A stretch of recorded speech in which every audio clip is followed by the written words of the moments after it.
Hi, my name is Natalie, and today I'm going to be talking about my favorite book of the year.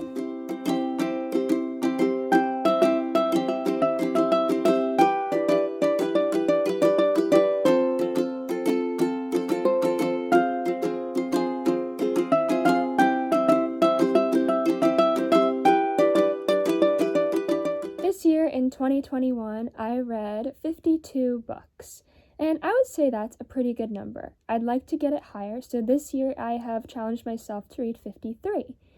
This does include some books that I reread this year, including the Selection series, The Siren, and a few other of Kiera Cass's books. This book that I would like to share today is one I read this year that I thought needed some special recognition. So this is kind of going to be a non-spoiler review, kind of going to be a little bit of a spoiler review, kind of going to be a little something different. For as long as I continue to make videos, I would like every year to have one book that I would like to just talk about more fully and more kind of develop why it is that book meant so much to me in that year. This year, that award goes to A Short History of the Girl Next Door by Jared Reck. Now, a lot of you are probably like, oh my goodness, I didn't hear you talk much about this book. I maybe briefly heard it a little bit in one of your book haul videos where you were talking about the new arrivals to the retiree bookshelf like last year, and I know basically nothing about this book. Well, let me try and give you a brief overview. This book follows Matthew Wainwright, and he's kind of in a tricky situation. This girl that lives next door to him, well, really right across from him, but also right next door to him, they live in a cul-de-sac. It's kind of hard to explain. But anyway, he has loved this girl for a really long time. And this girl kind of doesn't really notice him. I mean, they've been best friends for as long as they can remember. They grew up together and they did basically everything together. His mom basically helped to raise her. So, they have been really, really close for a really long time. But there's that fine line between friendship and something more. And that is that line that Matthew is trying to cross, is to get past friendship and move on to something greater. But it all kind of goes downhill when his friend Tabby, that's the name of the girl, falls in love with someone else. And this sounds like a classic, battling for the girl kind of story where, girl falls in love with the other guy, yada, yada, yada. And I know that is a classic trope that's used so much in so much YA literature that it gets so boring. And you're probably wondering, why then is this book your favorite book of the year? And I know you all know that I like trashy romance. This is not a trashy romance. I went into this book because I looked up other books that were like Stargirl. And that is what I wanted when I went into this book. I maybe got a little bit of that. I got something much more. This, more than any other book that I read this year, completely destroyed me, but in a really good way. This book is one that you walk away from as a completely different person. And the reason I say that is because what happens near the end of this book is kind of terrible, but also kind of amazing. And this is where this review starts to get a little bit spoilerific. So, you've been forewarned. I'm going to start talking about why this book destroyed me. Not only is there that classic trope of the girl and the guy, but the part that is absolutely just heartbreaking is about halfway through the book, maybe about here, where everything has seemed pretty normal up until this point. I mean, it's been a normal book, talking about normal life, normal activities, a lot of basketball, which I didn't think I'd be very into, but apparently it's my favorite book of the year. Anyway, after all of that, there's this scene on New Year's Eve and about the girl going up to go visit her grandmother. And there's this scene where she's looking at him and he's looking at her, and they don't really say anything, but there's something in their heads that's like they're kind of thinking the same thing, which again seems pretty tropey, but it's very much feels like a goodbye. And we think that, oh, it's gonna be a goodbye because she's gonna, go off with the other guy and she's gonna completely forget about him. That's not really the goodbye we get. The goodbye we get is death. Tabby and her father tragically die in a car accident about halfway through the novel. The rest of the book is Matthew dealing with the grief. And what is so just overly powerfully emotional about this is that no one sees that he is grieving. And nobody seems to even notice him. And I think it's just because, he's a freshman in this high school, and this guy that she was going out with was a senior, and everybody feels so bad for the senior because it was all over social media that they were together, and, everybody's feeling so bad for this guy who was literally dating her for like 2 weeks. And this guy, Matthew, who has been with her since they were practically infants, nobody seems to notice how much she's hurting. And I feel that more than anything is what makes this book a book. And it doesn't just make it a trope book, because trope books are kind of the worst. If it's just a trope and it's just a story with a trope, it's kind of terrible. When it's a story that has something that can pull at your heartstrings that much, it becomes something even more than a story. It becomes something that you apply to your life, that you think about, that you contemplate. It's not something that you just walk away from and you're like, okay, I read that book. It's something that you continue to think about. I read this book in August. It is now January of 2022. That's months. I'm still thinking about this book and still considering it the best book I read of the year. And I feel like, based on the amazing books that I read last year, that's saying a lot. I mean, I read a Sanderson book, and I don't take those things lightly. Like, those things are just so good. And I also read some other really powerful, really good stuff. And they still didn't make that number one spot. And I just feel like it's important to say why. And, okay, it's also not just the death in this book that is so powerful and what it does. It's the ending. And the ending is where it really, really just hits home. It is so, I don't know if you know the word for it, but different from any other book that I've read, which, talks about maybe grief a little bit and maybe goes into it. But this book really encapsulates what grief is. And just personally, that meant a lot to me to read, because I know personally I've been scared to read A Fault in Our Stars for a really long time. And I think that this book has given me the ability to now say that I can do it.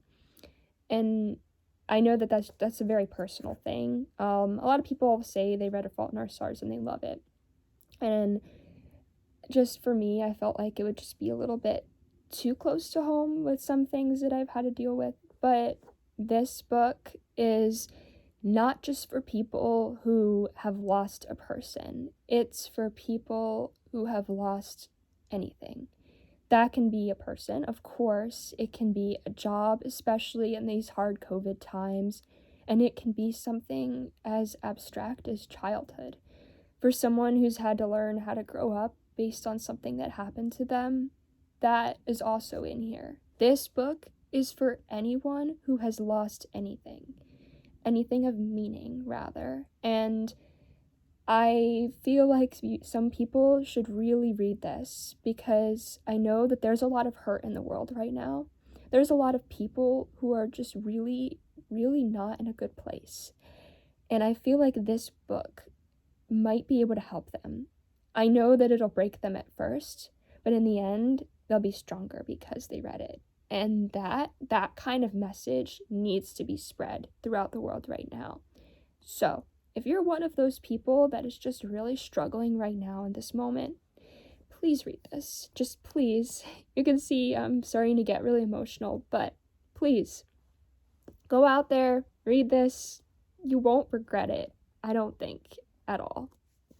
So then there was that little bit I said about the ending. The ending, Matthew is taken out of school because of something that happens, and he goes and spends some time with his grandparents, and he shovels snow, and he does all these really, mindless tasks, so that way he has time to just kind of focus on anything but what he's dealing inside. And when he's ready, his grandfather takes him to a gravesite, and Matthew doesn't understand, and that's because he doesn't know that there are all these other secret griefs that his family has been holding on to. His grandfather had previously been married and had a child, and both tragically died in a car accident. And this moment, more than any, brings the two together. And that moment is where I just wanted to cry. I will say that when I read about the death of Tabby in this, I had to stop reading and put the book aside because the way it was written was very real. Everything in this book, the writing might not be of the highest quality, but the way that it's told is very much close to how the human heart speaks. Not necessarily how a perfect English teacher would speak, but how a human speaks. And I feel like that's important also in writing a story that deals with so much grief. And this ending is the same way. And when Matt goes back to school and he tells his teacher about all of this, there's that moment where he just falls to the floor in complete, basically desolation. And he has no idea what he's supposed to do. And his teacher kind of says, it's going to be okay. And in that moment, you just, as a reader, are just done. And you want to just say, like, this is the best thing ever that could have happened for this, kid to finally be recognized by their teacher that they're dealing with something. And just finally people realizing his human heart and his grief is really what makes this book. As I said, the ending is what makes it a book, and more than a book, more than a story. The fact that I went into this book thinking that it was just going to be some sort of romance that was similar to Stargirl, which is also very emotional, and I got something so very different than what I imagined, just shows how much a book can really transform, change you, and also surprise you. Never think when you enter a book that you know what you're entering, even if you know the exact plot, even if you know the exact synopsis. Don't go into it thinking you know everything, because even in the worst books, and even in just books that you don't think you're ever going to like, there's something there that's a truth that needs to be told to the world. And I'm just so happy that I came across this little guy, this little gem, before I read anything else that, of that year. I'm so happy that I read this at the time that I did, because I really think it helped me through something that was really hard this year. And I really hope that maybe it can help a lot of other people. And I really just wanted to share that this book is different from some of the others on my shelf, is just a little bit more than some of the others on my shelf, and that just this little, kind of cheesy looking thing, maybe, and maybe the synopsis on the back that sounds kind of cheesy really isn't, and that you really should dive into this book. I really recommend it. especially what I said before about people who've lost things. I really think that can be very helpful. I know there's just some content stuff to be worried about. If you don't really like cursing, you might not like this book. I don't like cursing, and I loved this book. But there is a lot of it. And I mean, like, maybe every page? But don't worry about that, because the message in here is more. And of course, for all the other content stuff, there's death. There's a lot of destruction. There's a lot of bad things that happen in here. It might rip your soul out a few times, and you might try and put your heart back together, and it might not go completely back together. But in the end, you'll love it. And in the end, hopefully, you'll walk away changed. And maybe you'll just leave a comment below and tell me how this book changed you. Because it will. That is not saying it might. It will. And I want to know how. So, I hope you all have enjoyed this story a little bit. I know it was a bit of a different video than you're probably used to, and probably a weird video to be getting after such a long hiatus, which, by the way, I'm very sorry about. If this is any indication after you've heard what I've just said about what's going on, maybe then you'll be a little bit more considerate and not hating me so much because I haven't been posting. There's just a lot been going on. So, hopefully you enjoyed this video, even though it's different. And hopefully you'll go read this book because I really want to know what you guys all think about it. As always, you can follow me on Goodreads. Please do. I'm tracking my progress of all the books I've read. You can see all the books I read in 2021 and compare this to all of them, which, by the way, that's a lot of books to compare to, so have fun with that. And you can see what I'm going to be reading in 2022, which I hope you'll approve of. But anyway, please follow me there. Follow me on Pinterest if you'd like. I keep up with a lot of different fandoms on there, and I make a lot of different comments. So yeah, if you're interested in any of that, please do that. Like, subscribe, please comment below. Anything else? If you have any recommendations, leave those below too. And have a great day, and Happy New Year, everyone!